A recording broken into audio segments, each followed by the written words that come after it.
салом алейкум. барномаи бидуни марзро оғоз мекунем. омода ҳастед? рафтем. Стоп. Нашид. Айсар. салом алейкум. барномаи бидуни марзро оғоз мекунем. омода ҳастед? рафтем. Стоп. Эмоция нест, эмоция. Айсар. давленам ба филм камакак баландаи нашидест. як бор дигар попитка мекунем. салом алейкум. барномаи бидуни марзро оғоз мекунем. омода ҳастед? рафтем. Стоп. Нашид. Ҳамин як чӣ намераса вай? Ҳамун вай ҳаст ку? Ҳамун вай хулас намерасад. Ҳавая вай кунед. ҳамун хурсанда файрод кини биё бишина гап зана. чота нашидест. در کدام برنامه گپ زنم؟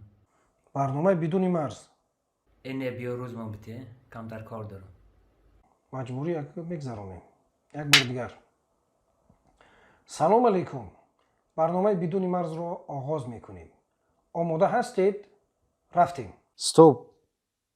10 бор шид мегӯянд ки ҳамун шапкачата бигияй сарат. Намешава ба ӯ шапкача. на фаҳмидам ки кепкача қатъӣ намешудааст. салом алейкум. барномаи бидуни марз қисмати панҷумро оғоз мекунем. омода ҳастед? рафтем. در باره انجمن میخواستم بپرسم که این خیلی معلومه گپ زنم. معلومه بیاد شما چند جمله کدام مسئله بررسی شدن یک چی پرسیم در باره انجمن کدام مسئله بررسی شدن چی نویگری شد کم تا دالینم بالا چیز گپ زنم. در باره انجمن میخواستم بپرسم شبکه چی کدی نمیشه بخشش کم تا وقتم نه من یک چیز که شما چهره جوان این حزب هستید همین چی چیز شما رو به همین حزب آورد خوش می‌نم چند جمله که چی چیز شما رو به همین حزب آورد وقتم کم است تشکر زیاد میندور ما این همه خیلی میمونیم در پیر آخر شما خیلی نمیتونید برای چی حزب ما انتخاب کردید کم تا وقتم یک چی پرسیم از شما التماس همین من که چی مسئله اینجا بررسی شدن چی گفتن رادیو زاده بیا که رادیو زاده موقع بخدمو بهترین انجمن بود. ها کیا نامزد شدن نامزد ها کی هستن؟ اجازه دادم شما اینترویو نتیتون که من رئیس حزب اجازه نکردم او شما کارمند مقامات قدرتی نه شما مالش نامزدها کیا هستن نامزدها به وکیلی مجلس نمایندگان کیا هستن ما باید شما گفتن نمیدونم وجود داره رو خط اساس این یگان فیلمی هالیوود یا بالیوود نبود، بلکه متاسفانه در تاجیکستان رخ داد. این کسانی که میبینید نمایندگان حزب خلقی دموکراتی تاجیکستان میباشند. بعد از انجمن حزبی خارج شدند و آنها با ژورنالیست روبرو شدند که دیدیم چگونه از ژورنالیست میگریزند. در پیش ما انتخابات داریم و اینها کسانی هستند که در این انتخابات اشتراک میکنند. آیا باور میکنید که کمیسیای انتخابات همینها را برنده انتخابات اعلان میکند؟ اینها همانهایی هستند که دعوای نمایندگی از مردم میکنند. اکنون خود قضاوت کنید که تاجیکستان به کدام سمت میرود. متاسفانه این همان حزبی هست که تاجیکستان را 30 سال میشود حکمرانی میکند. سوال مطرح این است که چرا از مردم میگریزند؟ آیا یگان جنایت کرده هستند؟ آیا یگان گناه کرده هستند؟ آیا یگان غارت کرده هستند؟ چون کسی فرار میکند که یگان گناهکار باشد. باور کنید این حادثه همون حادثه پریژ به یاد آورد. چخیلی که رئیس همین حزب مثل موش فرار میکرد. اینها هم همون موش بچه‌ها از مردم فرار میکنند.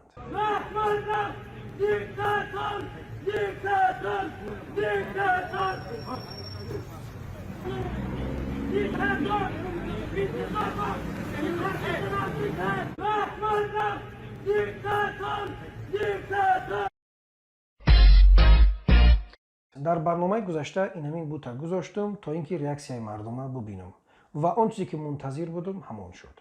بله اینمین کامنت به همین معنا که برادر نورالدین رضایی شما از خدا نمیترسید که در پهلوت بود گذاشتید. البته از این برادر تشکری بیان میکنیم و احسن برای چنین ناموس و ایمان. ولی سوال مطرح این است که در یک برنامه مادامی که این بوت رو دیدی آن بوتی که در تاجیکستان ساختن ندیدی؟ در تاجیکستان طول 30 سال یک بوت ساختن که امروزها نزد او رکوع میکنند، سجود میکنند. آیا برادر اهل اسلام از اون خبردار هستیم؟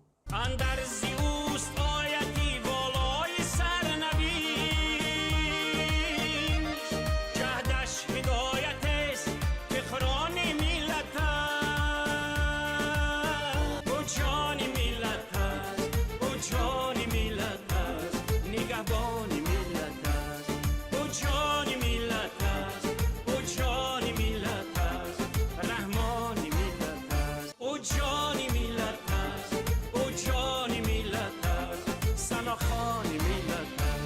برای تاجیکان پیغامی یزدانی تو میارزی تو میارزی ای پیشوای ما ای راهنمای ما در راه زندگی مشکل کشای ما.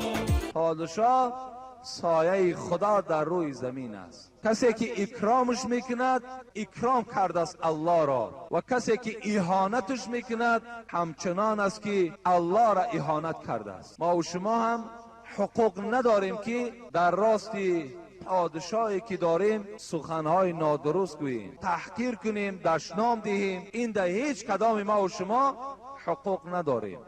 و همه شما معلوم است 2 بار حج کردگی هستند. برای همین هر یک فرد تاجیکستان امروز وظیفه‌دار است که از پادشاه خودمان دفاع کنیم. باید در هر یک نمازمان دعا کننده باشیم. امروز همون عدل انصاف شاید تماشا کنیم. اینقدر عمارت ها، اینقدر بهبودی ها چگونه جایگوی مدح و ستایشش نیست.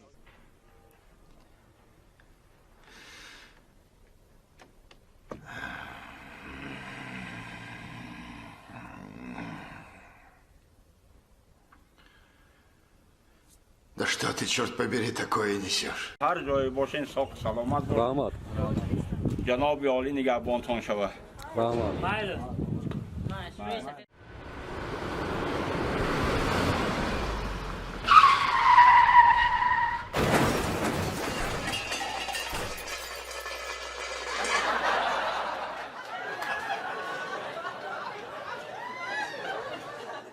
برنامه را دوام میتیم. سروزیر سابق انگلیا در یکی از صحبت‌های مستقیم خود با مردم در پشت او یک طفل یا اینکه کافه کنک بود. یکی از شهروندان از او سوال کرد که آقای کامرون لطفاً میگفتید که او را از کدام پول خریدی؟ این سوال باعث شد که سروزیر انگلیا چکی که اون را خرید است به مردم نشان دهد. در تاجیکستان ما هم خیلی دموکراسی رشد کرده است. هر یک وزیر و هر یک دپوتات رقم‌های باوری خود را دارند و شهروندان 24 ساعت در هفته می توانند تماس بگیرند. یکی مثال‌های آنها برادر عبدالرحمن است که به دستگاه پرزیدنت مراجعت کرد. آیا می‌دانید سرنوشت این جوان چی شد؟ این جوان را در کوفتکوب جنایی دادند با 15 استاتیا و مادر او را که در یکی از بیمارخانه‌های تاجیکستان همچون دکتر فعالیت می‌کرد از کار راندند. ما گفت که بعد به پسرتون دستگاه زنگ زدگی، کمیته دین زنگ زدگی، کمیته کار با زنان زنگ زدگی. ما گفت که тебя будем увольнять. Потом как? گفت که так. سال 2019 خیلی کشورهای دنیا جشن گرفتند برای اختراعات خود، برای ساختن خود، برای پیشرفتی خود. یکی از این مثالها ترکیه می باشد که در این سال بزرگترین پروژه خود را به دنیا معرفی کرد. این کشور توانست خودرو یا ماشین بسازد که با برق می رود. 100% ترکی از صفتهای امروزه موجوده در دنیا بهتر و خوبتر.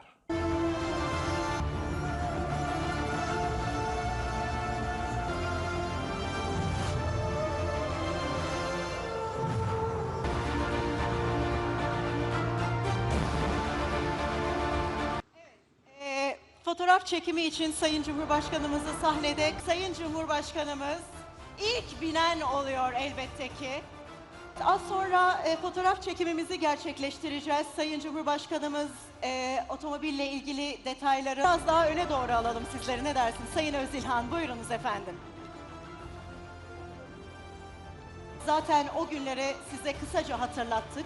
Ve işte o yüzden bugünlere geldiğimizde Sayın Cumhurbaşkanımız Türkiye'nin otomobilinin direksiyonunda.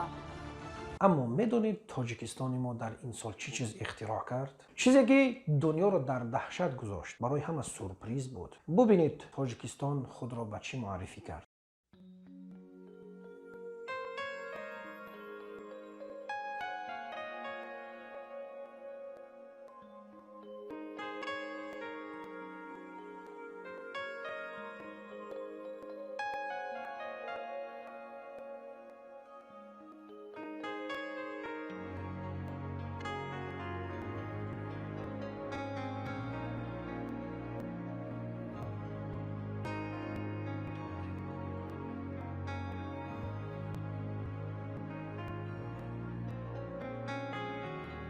آن همه با تشبسی که بله متاسفانه این بود اختراعات تاجیکستان در سال 2019. اینها چیزی می باشند که رحمانوف از آنها فخر میکند. احسن. باور میکنید در تاجیکستان ما برای همه میوه‌جات، سبزوات الکی عید هست. مثلا عید کدو، عید بادرنگ، عید سبزی، تربوز، عید خربوز. بیایید عید این پیشنهاد رحمانوف فکر و اندیشه مردم رو ببینیم. سبزواتی دوست داشته شما کدام سبزوات است؟ بادرنگ، پمیدور. شما میخواهید که در کشورمون روزی بادرنگ مخصوص قید کرده شود؟ ها. میوه دوست داشته خود را داره؟ بله. نوک. شما میخواهید که روزی نوک مثل روزی کدو یا روزی خربوزه در کشورمون همه ساله جشن گرفته شود؟ جشن گرفته شود بالا خیلی بهتر یک نزدیک نقض می شود. سبزوات دوست داشته خود را داره؟ پمیدور، بادرنگ. شما میخواهید که روزی پمیدور در کشورمون همه ساله جشن گرفته شود؟ بله بخواهم. سبزوات دوست داشته خود را داره؟ بله داره. کدام؟ پمیدور. شما میخواهید که روزی پمیدور همه ساله در کشورمون جشن گرفته شود؟ بله. میخوایم که جشن گیرم مردم بسیار با عید شوه ارزانتر میشه، مردم خریدارش بسیارتر میشه. سبزواتی دوست داشته خود را داره؟ ما مثال گپ این همش خودمون میکنیم، همش میخوریم. اکنون مردم ما هم دوست داشته این همین پیاز مالکای همین کبوتی میشود. پیاز گشنیش دوست میداریم. شکر و شما میخواهید که روزی گشنیش در تمام تاجیکستان هر ساله جشن گرفته شود؟ البته میخوایم. مثال گپ همین جناب با هزاران بار رحمت همه در وای کدیار ایدی همه چی شد، سیب کدو همه چی شد. اکنون این سبزوات به زیلیم با حال یکون اید نشده. ما هممون میخوایم همین ایدی مایم شود. میوه دوست داشته خود را دارید؟ البته چرونه من دارم اینجا که سودا میکنم برای گوناگون میفروشم، نه بلکه یک میوه با فروش محصولات گوناگون و روزگار مشغول هستم. میوه از همه دوست داشته من این سیب میباشه. شما میخواهید که روزی سیب در کشورمون همه ساله جشن گرفته شود؟ البته هر یک جشنی که با تشبس و اقدام های نجیبانه سرور دولت براه مانده می شود، این برای هرچی بهبود بخشیدن همون ساحه بسیار منفعت دار است، بسیار منفعت های زیاد دارد. منفعتش در اون است که وقتی که ایدی سیب می شود همه توجه به همون میوه میکنند، توجه به همون میوه میکنند و یک نوع ترغیبات است، ترغیب همون میوه. من فکر میکنم چیزی دیگر نموند از غیر از عید ترک و کیکی. اون هم امیدوار هستیم آقای رحمانوف به زودی یک روز معین کند تا اینکه با هم برای او جشن میگیریم. در ژاپنیا برای یک نفر مکتب خوان که در یک ناحیه دوردست زندگی میکند راهی پایی ساختند تا اینکه از درس نماند. ولی در تاجیکستان برای یک نفر راه 1 میلیون نفر را میبندند که این باعثی از مکتب ماندن، زندگی ماندن، کار و فعالیت ماندن آنها میشود.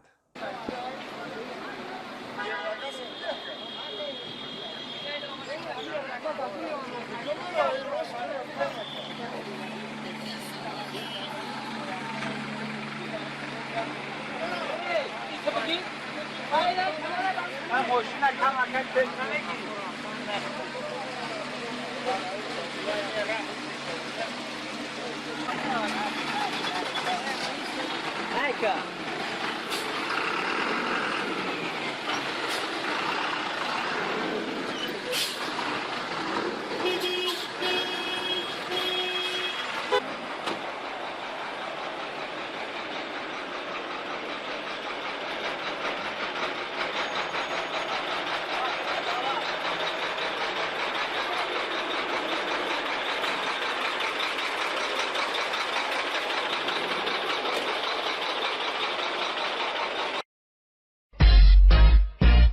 بیایید با هم این نوا رو میبینیم که در آن جوان برای شرایطی بعدی یک هموطن خود دستی کمک میپرسد. اویلا در همین قبرستان زندگی میکنن، اینجا قبری روسیه قبول نکنن. شما چند کشی در اینجا زندگی میکنید؟ چند قدر اینجا اینمی برادر میداره ای 4 سال زیاد تایمان داره اینجا. بعد زمستان چقدر شما در اینجا زمستان؟ نه کیلوکر همه کشی. زمستان در همه جای شما؟ خدا من مشکل تماسام کنه توجه بوات که قول شما دیدم. با خدا برادر شما بی اینا گاز شما بی. گاز از یک تشکیل زپرافکا دبو. وقت هم خدا باور کنه که دیگه برادر ما با خدا چیز گفتم با خدا نمیدونم. با خدا دیگه نمیدونم چی بگم، همه قدر میگم که برای نمی اکا مجرد مثال نمره تلفن میمونم، مثال نمره کارتم کدام چند قدری که میتونه خالی سرلا در وقت همه اکا یوردم. یا اگر یگون خیرخواه پیدا میشم میگم من یگون کلتی خونهش میته یا که یگون این دایی هول این خنم نیست اگر تا زمستون خنم نیست. درسته چند مرتبه کپوشون تر میشه بخدا در بارانی قاق میارم. آیا باور میکنید که این موج سفید در عصر 21 زیر حکومتی رحمانوف زندگی میکند؟ ریاکسیای مردم خیلی خوب بود. مردم کمک کردند، جوانها دستگیری کردند، تاجران پیدا شدند برای اون خانه گرفتند، خوراک گرفتند. ولی ریاکسیای حکومت در اینجا خیلی عجیب بود. یک چند روز بعد این نوار پیدا شد که ببینید. درباره مسافری که در قبرستان زندگی میکرد، نوار رو اسید اودالید کردم برادرها. اگر من اودالید نمیکردم به حیات شخصی من این نوار ضرر میآورد. این ضرر میآورد. مقصد من هیچ وقت تاجیکستان برادر نیت ما پس زدن نیست. ما تاجیکستان برعکس ما نامبردار وطن ملت و این تاجیکستان عزیز خودمون هستیم. ما در کجایی که باشین نام تاجیکستان خودمون رو میبرداریم برادرها، نام وطن خودمون رو، تاجیکستان خودمون، نه اینکه ما هیچ وقت پس نمیزنیم. و ما در اونجا زبان خط نویساندم، مقصد ما بردم در مدل ما زبان خط نویسیم مثلا در خطن دیگه همین کارا مثلا ما نمیکنیم. این شغل ما سازم همه خوب گذشت، یگون کار بعدم نشد. حالا ما باید که در پیش اونجا که میرفتیم اول رئیس جمهوریت و بعد اوچاسکوی رو مثلا خبردار میکنه و ما هم با شما همچون برادر مومن توصیه میتیم که هر جایی که یوردام کنید رفتین کسی یوردام میکنه مثلا وقتی دست میمونه از همونجا اول رئیس جمهوریت و اوچاسکوی و بعد روزی خودشون رو مثلا بگیریم و بعد دست میمونه که در آینده در شما مقصد یگون مشکل نشه. شما حیات من هم بفهمید برادرها، ما از حیات خودم امید دارم برادر عزیز. ما نوار ما به همین خاطر اودالید کردیم. ما نو فهمیدیم که برای خیر کردن یک هموطن خود باید اولا از رئیس محله یا که رئیس جماعت اجازه بپرسیم. این جوان در نوار قبلی خود حکومت را تنقید نکرده بود، بلکه کاملا مسئله را اجتماعی و اقتصادی روپوش کرده بود. نتیجه اجازه نداشتن این جوان باعث شد که او را به ملیسه‌خانه محله دعوت کنند، با یک پیاله چای البته، و با او کارهای فرماندهی گذرانند. از نوار معلوم است که اون جوان الکی فهمید، بسیار خوش رو فهمید، اینه که فهمید، ما هم فهمیدیم، همه فهمید. مطمئن هستیم که چنین عملهای ناشایسته و به گفت حکومتداران خائنانه بر ضد وطن و ملت را تکرار نمی‌کند. این یک مرحله نو است که ما مردم تاجیکستان وارد آن می‌گردیم. مرحله آینده جنگ حکومت با بلاگران است. چندین تای آنها را الکی ما دیدیم. چند قبل واکنش حکومت را نسبت اون جوانهایی که در کوچه‌های دوشنبه دختران سبکپا را نوار برداری کردند دیدیم. حکومت ما میگن که از همه چی گپ زنید ولی از تاجیکستان گپ نزنید. بروید میانمار، بروید بنگلادش، بروید افغانستان، بروید عراق، بروید از اونجا گزارش آماده کنید، وضعیت بدی مردم را از اونجاها صحبت کنید، اما از تاجیکستان نه.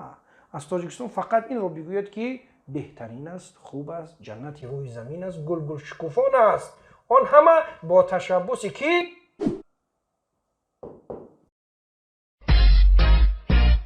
برنامه‌های قبلی بدون مرز تمرکز بالای سخنرانی‌های رحمانوف میکرد، ولی دیگه گفتیم شما رو غم نتیم چون که سوال‌های تکراری شدند و به معنی و پوچ و بی‌مغز. ولی این را باید اقرار شد که در سخنرانی اخیر رحمانوف یک سخن خیلی خیلی مهم گفته شد که این با آب طلا نوشته می شود. خواند کلانسالا خواند کتاب خواند کم مریض می شوید، قسم می شوید، محتاج به طبیبان کم می شود، عصباتان آرام می گردد. من بسیار کتاب می خونم. کتاب وقتی که آدم می خونه دلخواه اخبارات اونو توری حل میکنه، پوبلیش نمیکنه. امی سلوچوره ما کتابا دا بسیار که خوندگیم برای مثال کتاب نیسا اودینا ابو کمال مرگ سودخور همین چیزی که یا اکونومیcký charakter دارن ماشنا связан бізнес да удовлетворенный кемё конкретный бизнес های همین رو میخونیم. سخنهای رحمانوف امروز همچون حکمت، همچون موعظه، همچون نصیحت در تاجیکستان و در کوچه های دوشنبه ذکر کرده می شوند. بمانش انا وای هیچ گیتاش ما درست است. انا وای اگر شما این کارو وای نمیکردین این کارو ما وای نمیشید ما هم در نوریه وای نمیکردن. همین شما خوب کردین وای کردین که اومدین اینا از وای ما وای کردید نظر کردید زمین ما رو وای کردید شما. ما بسیار روزی هستم همین چیز رحمت خود از همه خواجگی همین نوریه وای میکنم با شما که شما اگر همین وای کلمه وای استفاده نبرید به وای گپ زنید. درست گفتش ما درست است. آخه وای نکنی وای نمیشود. همین زمین وای میکنی وای میته حسین میته. اگر وای نکنی زمین جوف نکنی همین زمین وای نمیته. رفت سر مرا وای کردی وای کردن. Делегация посетила комплекс Хазрат-и-Хизр. В мавзолее Ислама Каримова была отдана дань памяти первому президенту Узбекистана. آیا می‌دانید در تاجیکستان چند سال قبل بزرگترین خیانت و جنایت چی بود؟ همکاری با ازبکستان. تو جاسوسی ازبکستان هستی، ولی امروز دنیا کاملا عوض شده است. با ازبکستان رفتن قهرمانی است. زیارت قبر کریموف جوانمردی است. از او دعا گرفتن صداقت و وفاداری است. ولی در یک چیز راستی ذکر، پدر این از زنده کریموف دعا گرفته بود و کارش موفق شد. این بیچاره نصیب نکرد که پدر بزرگ خود را زنده ببیند و از آن دعا بگیرد. امروز مجبور است از مرده کریموف دعا بگیرد.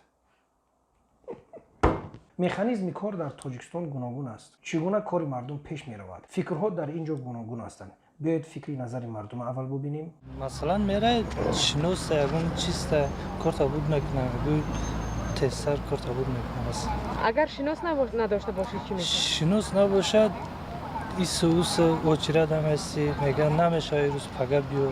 من خیلی بسیار مشاورسی ما در چند ورشتگی هستم. یعنی شناس نداشته و مشکل رو بروشته؟ بله. اما این طورم شده است که مثلا تاریخ یگان شناستان کارتان بود شد؟ بله کنشت. التماس هم خیلی هوای ماینتی. من خودم کارخانه دعوتی کار میکنم. خیلی مثلا چگونه است اگر شناس داشته باشن در همین سال اگه کار بود میکنه خیلی پیش میره. هم کار زالو باشه ممکن بود چکنه. اگر شناس نداشته باشه چیه؟ شناس نداشته هیچی گپ نی میره سرت پست. کارت بود میشه به هر حال به شناس داشتن هم یا نه؟ نه.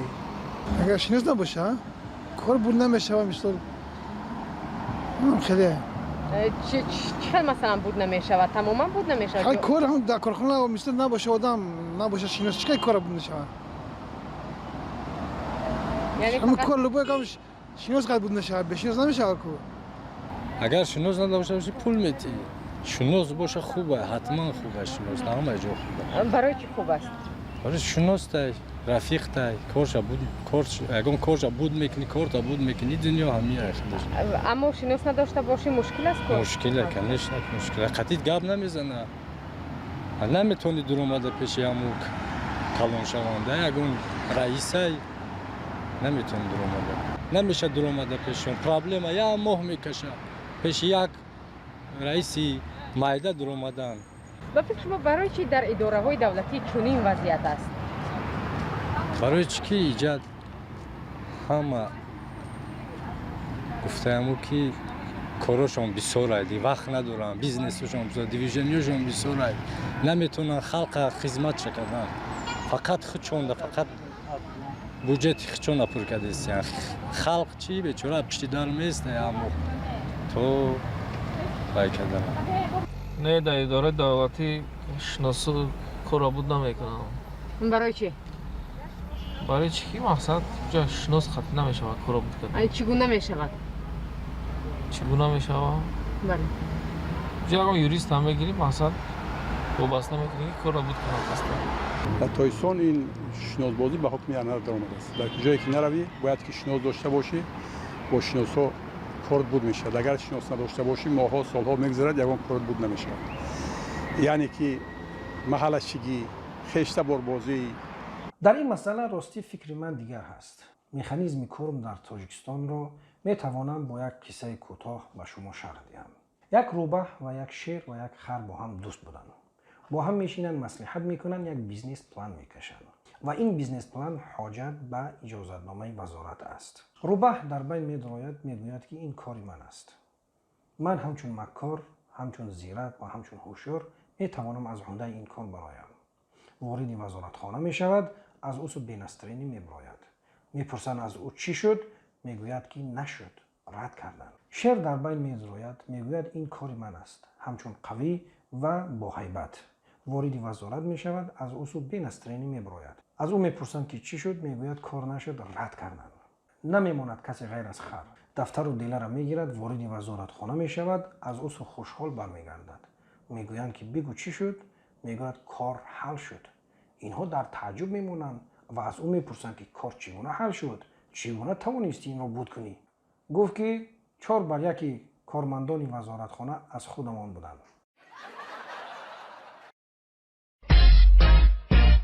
سال 2013 هالیوود یک فیلم خیلی جالب به نام سنو پیرسر برآورد. به زبان روسی سکواز سنیک، به زبان تاجیکی برفشکن می باشد. قصه فیلم چنین است که کره زمین را به کلگی یخبستگی فرا میگیرد. یک شرکت تصمیم میگیرد تا اینکه بشریت را نجات بدهد. یک پاییز میسازد که باقی مانده نسل‌های موجوده در دنیا را نجات بدهد. خلاصه یک پاییز خیلی بزرگ میسازد و باقی مانده کسایی که زنده بودند همه را در داخل همین قطاره جای میکند و گرد دنیا را فرو میگردند.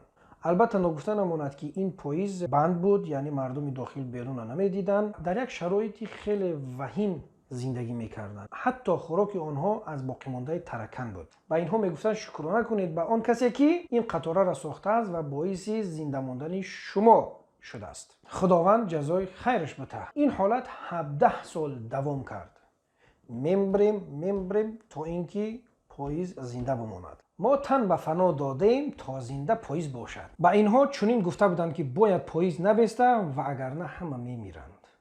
وظیفه اینها پاییز در حرکت نگه داشتن است. صبر کردند، تحمل کردند، تمام مشقت‌های زندگی را در داخل همین پاییز به دوش گرفتند. برای چی؟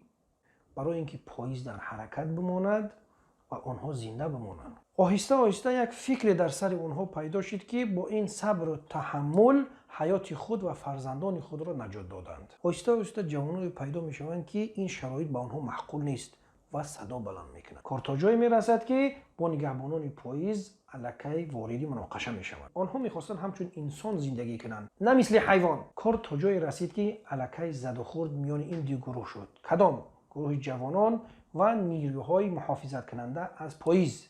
ولی در حقیقت آنها حمایت از این پاییز نمیکردند. از کی میکردند؟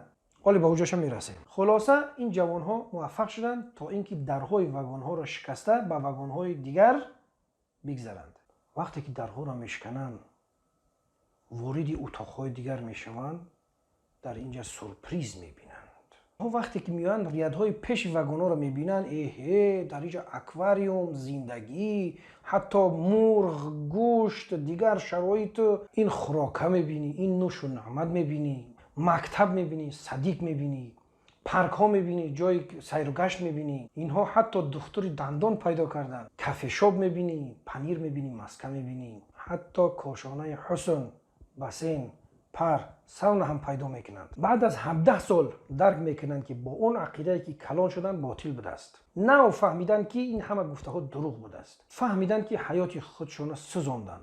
نه تنها خودشون بلکه حیات فرزندای خودشون هم سوزاندن برای اینکه دیگرها در کیف و عشرت زندگی کنند. اینها در اینجا درک میکنند که این پاییز الکی دو تقسیم شده است و میان این دو یک مرز خیلی مستحکم است. اینها فهمیدند که در این پاییز یک قسمت دیگر مردم هم زندگی میکردند. آنها درک کردند که کسانی که در یادهای پیش زندگی میکنند اونها همون تقدرها و کتزنا هستند. اینها درک کردند که این همه صبر و تحمل مشقت برای نجات پاییز نبوده است بلکه برای کیف و معیشت همین طبقه مردم بوده است. اینها الکی درک کردند که اون مصرایی که اینا میخوردن برای پاییز نه بلکه برای یک عده مردم یعنی پیش بوده است. این عملا معنای آن رو داشت که پاییز به دو تقسیم شده است، قسمی غلامان و قسمی شاهزاده ها یا اشرافزادگان. کار این جوان ها در اینجا پایان نیافت بلکه در پاییز کفاندن بیرون برآمدن، بیرونی که از اون اینها را میترساندند که بیرون خنک است، بیرون سرد است، در بیرون امکانیت زندگی نیست، همه برف است، یخبندی است. ولی وقتی اینها برآمدند دیدند که نه، اون گفته ها دروغ است، بیرون نرمال زندگی کرده می شود، اصلا حیات در اینجا وجود دارد. حیوان ها را دیدند فقط یک کمک وزبین‌تر میپوشی و زندگی تا دوام میدی. خلاصه توانستند از آن دوزخی که بودن نجات یابند و یک زندگی نو را شروع کنند. سوال به میان میآید که برادر رضایی خودت از این مثال آوردگی چی گفتنی هستی؟ من گفتنی هستم که همین فیلم اگر ندیده باشی ببین و او را به تاجیکستان امروزه قیاس کن و بعد خودت قضاوت کن. ما 30 سال شد که در تاجیکستان چنین زندگی را داریم. همیشه میشنویم که میگویند شکرانه کنید که از این بد نشود، صبر کنید خوب میشود، صدا بلند نکنید که باز جنگ میشود، اعتراض نکنید که مثل عراق یا اینکه مثل سوریه نشویم. مشکلی بالای مشکلی، این مشکلی حل نشده است که مشکلی دیگر میآید. این خیلی قصه رفته ایستاده است. بالای این همه صبر کنید، شکرانه کنید. ببینید مردم را خود رحمانوف چگونه تحقیر و توهین میکند. ببینید چگونه به مردم نشان میدهد که شکرانه کنید. این بی‌انصافا امروز آنهایی که طلب میکنند تنجی و آرامی را ویران نکنید برای وطن، اون برای وطن نیست، برای همون پاییزی که در ریاد پیش هستند، برای همون کیف و معیشت خودشون هستند. من گفتم یگان خوب با امید نشود که استابیل چی میشه؟ آرامی جامعه ما را صلح و ثبات آرامی ما خلالدار شده. دنیا با قدرت همه ما هم که تقسیم کرده، دشمن یکدیگر کرده، ما را بازی می‌دارند. واسه شکل استقلالیت که امروز تاجیک‌های ما در تمام دنیا کار فعالیت می‌کنند. شما دلپور باشید، کار کنید. میگرانت، مهاجرت مهنتی این کاتگوری، این پروسس گلوبالی است. دیگر تاجیک‌ها هم فهموندن در بخصوص نورسان و جوانان ما را ضرور است که به قدر صلح و آرامی، ثبات سیاسی و استقلال و آزادی رسند. عالمان محترم، اهل زیای محترم، از روزی که آمدم شما را دستگیری میکنم، لیکن بی‌طرفی نکنید. اهل زیا اگر با عالمان یک جا شده سیاست دولت حکومت را میکردن دستگیری، جنگ شهروندی سر نمیزد. این یک قسمت دیگر فیلم است که با تاجیکستان امروزه ما خیلی شباهت دارد. ببینید در مکتب‌ها با نورسان چی درس میدن. ببینید شکرانه رو چگونه نشان میدهند. اگه ما از قطار بریم بیرون ما یخ میزنیم. اگه موتور خاموش بشه ما میمیریم. کی از موتور شگفت‌انگیز مراقبت میکنه؟ آقای بیلبورد. و این مثال زنده در تاجیکستان است. به این آب و به این خاک وطن شکرانه باید کرد. برای سبزی مرز کهن شکرانه باید کرد. سخن آزاد، دین آزاد، آباد است ملک ما. به این آزادی دین و سخن شکرانه باید کرد. کتاب آمد، رباب آمد، همه خیر و سخا آمد. برای پیشرفت علم و فن شکرانه باید کرد. پریشان خلق را با هم نمود و انجمن آراست. برای سرور این انجمن شکرانه باید کرد. سلامت باشید. امام علی رحمان غمخواری یتیمان از دولت اویم فرخنده و شادان. امام علی رحمان هستی پدری ما دستی تو همیشه باشد بسری ما. Здравствуйте, уважаемый лидер нации! Здравствуйте. Уважаемый основатель мира и национального единства, лидер нации, дорогой наш президент Эмом Али Рахмон, мы выражаем огромную благодарность вам. Спасибо за мир и порядок, уют и рассвет на земле, за рост в азиатской стране, что вытеснил прошлый упадок. Спасибо, спасибо, наш лидер, вам за выход ускоренный к миру. واقعا هم تاجیکستان امروز به دو واگن تقسیم شده است. طبقه‌ای که در بهترین شرایط در بهترین مکتب‌ها در بهترین کشورها تحصیل می‌کنند، ولی طبقه دوم یا ریاد اخیری پاییز رو بیاید نظر کنیم در چه حالت هستند. پس از 6 ماه زندگی در مسجد، دو خانواده اصل آسیب دیده در دوشنبه به خانه‌های خود برگشتند. خانه‌هایی که هنوز برای زندگی آماده نیستند.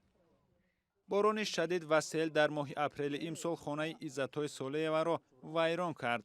او و 3 فرزند و خوشدامن پیرش توانستند از این آفت طبیعی نجات یابند.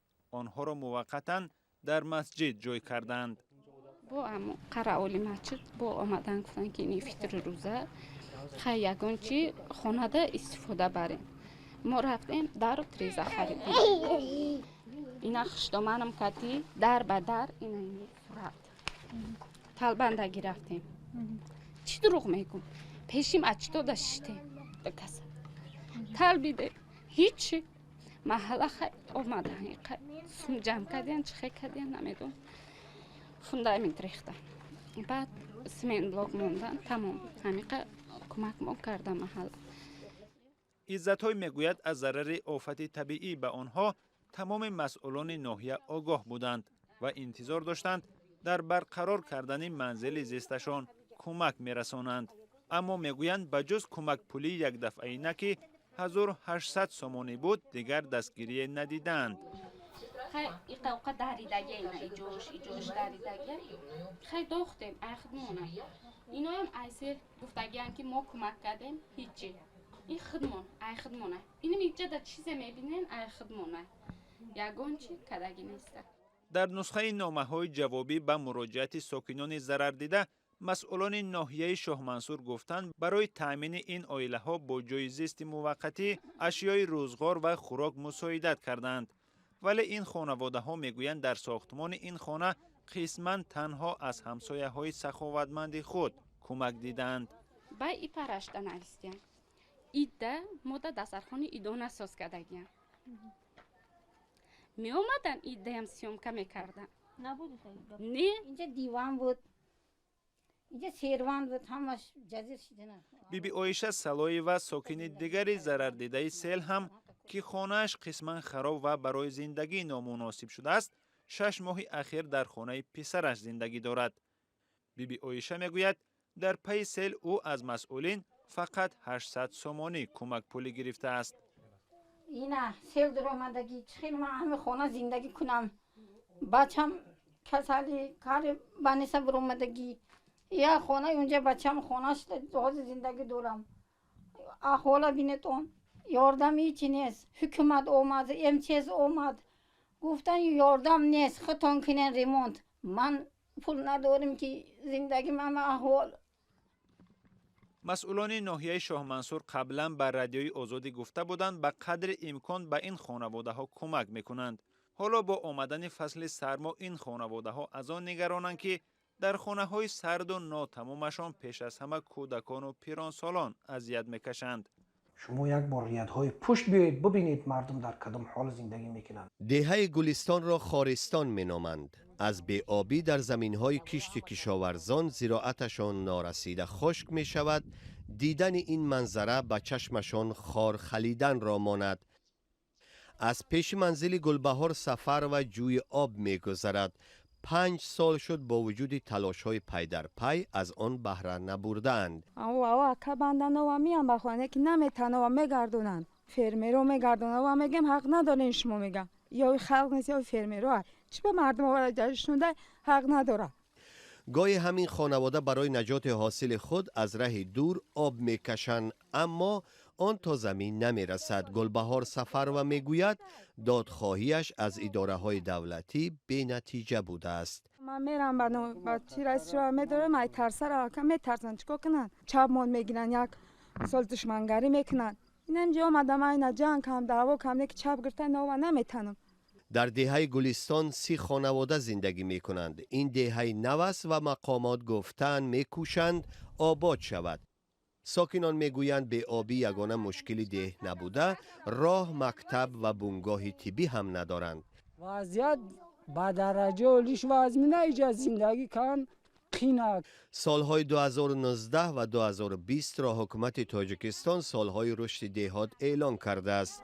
ساکنان می گویند در گمان است به احوالی که دارند دههشان به رشد برسد، چون که چندین بار است حکومت وعده حل مشکلشان را داده و فراموش کرده است. اینجا هیچ زندگی کناش نیست، مجبوریم نیستیم بریم اینجا. با وجود آنها امید دارند فریادشان از مرز ناحیه فراتر می رود و خارستانشان گلستان می شود. امروز تاجیکستان رو میگویند جنت است. بله امروز جنت است، نه برای همه، برای یک عده، برای یک عائله. قصری که به نام ملت است، آیا یک فرد ملت به او قدم گذاشته میتواند؟ به خدا قسم پاچش میشکنند و 7 پشتش دیگر دنیا را نمیبیند. بیاید یک بار بر ید پیش این پاییز نگاه کنیم کیها هستند و چه زندگی میکنند. بیاید یک بار ثروت‌های آنها رو ببینیم، یک بار تجارت‌های آنها رو ببینیم، یک بار مالکیت‌های آنها رو ببینیم.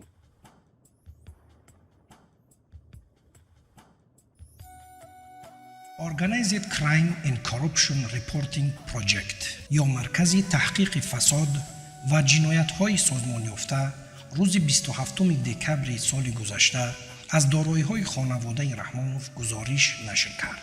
در این گزارش آمده است که تاجیکستان که فقیرترین کشور در آسیای میانه به شمار می رود و اکثریت مردم آن کشور زیر خط فقر زندگی می کنند، ولی رئیس جمهور این کشور و خویشاوندان او در یک عالم دیگر پر از رفاهیت زندگی می کنند. علاوه بر آنی که بر تمام شاخه‌های حاکمیت مسلط هستند، تمام شاخه‌های اقتصادی را نیز زیر دست دارند. امامعلی رحمانوف که 27 سال باز در سر قدرت است، هر قدر بخواهد می تواند منصبداران را نکوهش و تنبیه کند. اما واقعیت نشان می دهد که این همه جز صحنه‌بازی چیزی دیگری نیست و شعار پراکنی های او درباره رعایت قانون گویا با خویشاوندان خودش هیچ ربط ندارد. رحمانوف در ماه مارس سال 2019 قرار صادر کرد که طبق آن 3 شرکت از پرداخت مالیات و باج گمرکی آزاد شدند. 2 تا از این شرکت ها با خانواده خودش مستقیم ارتباط دارند. این شرکت ها برای وارد کردن مصالح ساختمانی، برای بازسازی مهمانخانه و آسایشگاه ها از پرداخت باج گمرکی آزاد شدند. بعد از آنی که آسایشگاه و استراحتگاه زمرد خصوصی گردانیده شد، آن را شرکت سامان سوخت سهام این آسایشگاه را با قیمت $950,000 و 600 هکتار زمین اطراف آن را با قیمت $91,000 خرید. مالک اصلی این شرکت نرزالله صاحبوف برادر دامادهای پرزیدنت تاجیکستان شمسالله و محمد ظاهر صاحبوف ها می باشد. شاهنبری آسایشگاه دیگری که خصوصی گردانیده شد ماه ایون سال 2016 به مبلغ $395,000 به شرکت روحافزا 2015 فروخته شد. این شرکت نیز به خانواده رئیس جمهور تاجیکستان ربط دارد. مالک شرکت روحافزا 2015 زین الله صاحبوف برادر دیگری همان 2 داماد رئیس جمهور تاجیکستان است.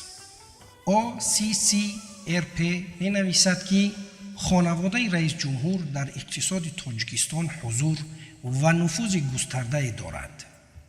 شرکت فراز وابسته به داماد با نفوذ رئیس جمهور شمس‌الله صاحبوف بسیار از بخش‌های اقتصاد کشور را در قبضه خود گرفته و در همه امور از امتیازات نسبت به رقیبانش برخوردار است. مثلا سال 2015 فراز حق استفاده از زمین در یگانه مجتمع لیژرانی را با تخفیف زیاد خرید. بعد یک سال خود رئیس جمهور در رسمی بهره برداری از این مجتمع از تاجر وطن دوست برای اجرای این طرح ستایش و قدردانی کرد. هرچند از دامادش نام نبرد، سال 2018 حکومت تاجیکستان به بخش گردشگری امتیازها داد که این مجتمع را هم در بر میگیرد. در اولهای سال 2016 بعد از آن که شرکت فراز مکتب رانندگی تأسیس داد، حکومت تاجیکستان نزدیک به 2/3 مکتب‌های رانندگی را به بهانه سطح پست آموزش بست. بقیه این مکتب‌ها مجبور شدند که با پرداخت پول از автодром یا پایگاه آزمون رانندگی شرکت فراز استفاده کنند. همچنین فراز تنها شرکتی است که با دریافت اجازتنامه جمع آوری و فروش شیره کمال را به مونوپولی خود درآورده است. از این گیاه در طباخی و طب سنتی فراوان استفاده می شود. تا سال 2008 زمانی که امام علی رحمانوف جمع آوری و فروش آزادانه آن را ممنوع کرد، بسیاری از خانواده های فقیر از جمع آوری و فروش آن زندگی خود را پیش می بردند. اعضای خانواده رحمانوف اکنون می توانند آسایشگاه های زمرد و شاهنبری را هم جزئی ثروت های به شمار آورند که آسان به چنگشان آمده است. این دو آسایشگاه و فهرستی طولانی اموال و دارایی های آنها در بخش های ورزش زمستانی، آموزش رانندگی، جمع آوری و فروش گیاهای درمانی، بانکداری، استخراج معدن، ترمینال های مسافربری و گمرکی اضافه شده است. همین مرکز تحقیقاتی سال 2014 در مطلب دیگر گفته بود که رئیس سابق شرکت راه آهن تاجیکستان امان الله حکوموف و اعضای عائله او در جمهوری چخیا و شهر مسکو روسیه 6 خانه و ساختمان دارند. ACCRP می نویسد که حکوموف که یکی از نزدیکان رحمانوف می باشد، برای خریدن منزل و ساختمان های با حشمت شروع از سال 2012 بیش از 10 میلیون و 600 هزار دلار صرف کرده است.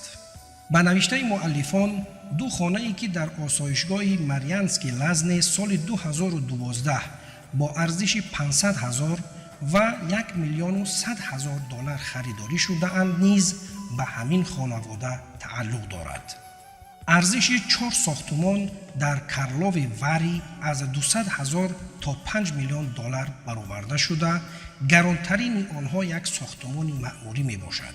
مؤلفان می گویند که اکثر مالکیت در چخیا به نام امینه موسایوا همسر امان الله حکوموف ثبت شده است. علاوه بر این، ACCRP درباره یک خانه در شهر مسکو با ارزش 1 میلیون و 100 هزار دلار هم معلومات داده است که گویا سال 2006 به دست آورده شده است و به نام پسر خاندان رستم ثبت شده است.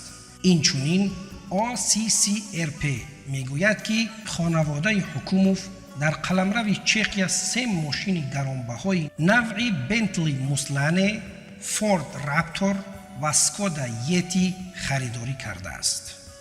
رستم رئیس شهری دوشهره، آزاده رحمان رئیس دستگاه پرزیدنتی تاجیکستان، رخشانه رحمانوفا یکی از مسئولان بلندپایه وزارت خارجه جمهوری تاجیکستان. از خصوص بچه‌هاش حسن اسدالله زاده رئیس اوریون بانک، صاحب تالکو، صاحب شرکت پولچینک IRS، امان الله سعداللهیوف سردار شبکه‌های برق جنوب، امیرالله اسدالله رئیس شهر قرغان تپه، محب الله خالوف صاحب بازار اینام که با زور گرفته است. همون کسی که گفته بود نامرد باشم و زنده باشم، با طریق ظلم و ناحق و سوء استفاده از خویشاوندی با رحمانوف بازار اینام گرفتند و صاحبان او را زندان کردند. خیرالله خالوف رئیس بازار فراوان قرغان تپه رقیب بازار حاجی شریف که از عائله صاحبوفها است. لیست دامادها: جمال الدین نورعلی زاده معاون رئیس بانک ملی صاحب سپیتامن بانک، همان کسی که لایحه قانون انتقال پول مهاجران را عملی کرده بود. شمس الله صاحبوف نماینده تجارتی تاجیکستان در بریتانیا، راهبر انجمن ملی ورزش‌های زمستانه، صاحب شرکت تاجران که از مرحوم عمرعلی قوتوف کشیده گرفتند. اشرف گلوف راهبر بخش اودیتی کمیته انداز، صاحب بانک بین المللی تاجیکستان. ظریف شریف بیگ یکی از صاحب امتیازهای ساحه تجارت، بعضیها شرکت پولچینک و سفید دره را از آن او می‌دانند. محمد ظاهر صاحبوف رئیس آژانسی اموال مخصوص و خریدهای دولتی، صاحب تجارت‌های خیلی کلان. دیگر خویشاوندان: سیراج گلمرادوف خواهرزاده راهبر ناظرات انداز ولایت ختلان، دولتعلی رحمانعلی برادرزاده فرمانده نیروهای مرزبانی تاجیکستان، زین الله صاحبوف برادر داماد رحمانوف راهبر سمنت تاجیک بزرگترین کارخانه صنعتی دوشنبه، دولتعلی سعیدوف پسرخاله رحمانوف معاون اول سروزیر، شیرزاد شریف بیگ برادر داماد صاحب کلانترین شرکت ساختمانی که در دوشنبه با ساختن ساختمان‌های بلند مشغول است، بهرام خالنظروف داماد برادر رحمانوف سردار سرریاست کنسولگری در وزارت خارجه تاجیکستان. لیست قدهای رحمانوف: بیگ ظهوروف رئیس علاقه تاجیکستان، گل شیرعلی سابق وزیر انرژتیکا، مطلوب خان دولتوف پسرخاله رحمانوف سابق رئیس دستگاه پرزیدنت. این عائله خیلی زیاد هستند. بعضی اونها را ذکر کردیم، بعضی اونها را ذکر نکردیم چون که وقت کمتر است. گفته بود که من کسی ندارم در این دنیا، من خویش تبار ندارم، ما عائله بزرگ ندارم، من تنها یک برادر تراکتورچی دارم که اون به سیاست و به اقتصاد کار ندارد. چشم نرسد امروز یاجوج و ماجوج خیلی زیاد شدند، مثل همون اخطبوطی که 8 پا دارد. امروز 8 پا برای رحمانوف 100 پا شده است. هر یک عالم خود را دارد: عالم سیاست، عالم اقتصاد، عالم ظلم، عالم فساد، عالم زیر زمینی، عالم پنهانی خود را دارد. معلومات دیگری که می‌خواستم به گوش هموطنان برسانم این است که روز 4 دکمبر سال 2019 رحمانوف با اهل و عائله به شویتزاریا برای استراحت سفر کردند. این سفر کاملا مخفی و پنهانی از مردم ولی با پول مردم صورت گرفت. رحمانوف در شویتزاریا یک قصر دارد و هر سال آنجا دمگیری و پول خبرگیری می رود. این سفر غیر آن سفری رسمیش بود که سال 2019 صورت گرفت. رحمانوف و دستگاه تبلیغاتیش همیشه تاجیکستان را کشوری بهشتزار می گویند، ولی خود آنها بهشت را پرتافته در خارج دمگیری می روند.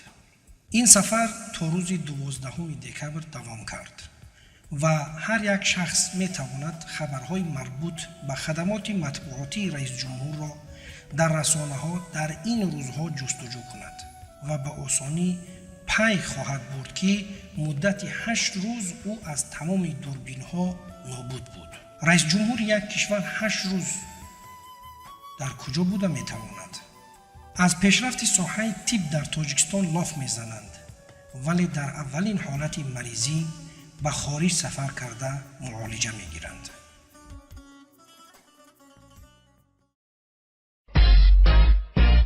فراموش نکنید حکومت دارایی که امروز از حساب ریادهای قفانگی پاییز کیف و معیشت دارند، روزی که خوف و ترس را از خود کنار بگذارند و بیایند کوشش کنند درهای واگن ها را یک تا به یک تا بشکنند و تا آنکه در نزد شما برسند الکی دیر شده است. مطمئن باشید روز این درها را میشکنند، داخل خانه های شما میشوند.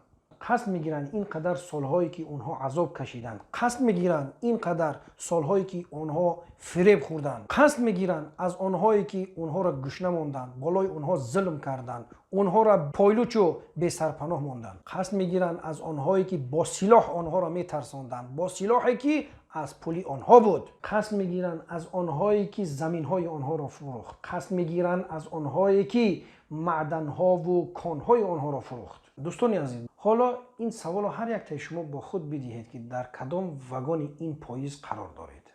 سیلکه این فیلم را در زیر میگذارم با دو زبان، فارسی و روسی. حتما او را ببینید و فکر و اندیشه های خود را بگویید که تاجیکستان ما تا کدام اندازه با این قصه فیلم شباهت دارند. تا برنامه های آینده، خدا نگهبان.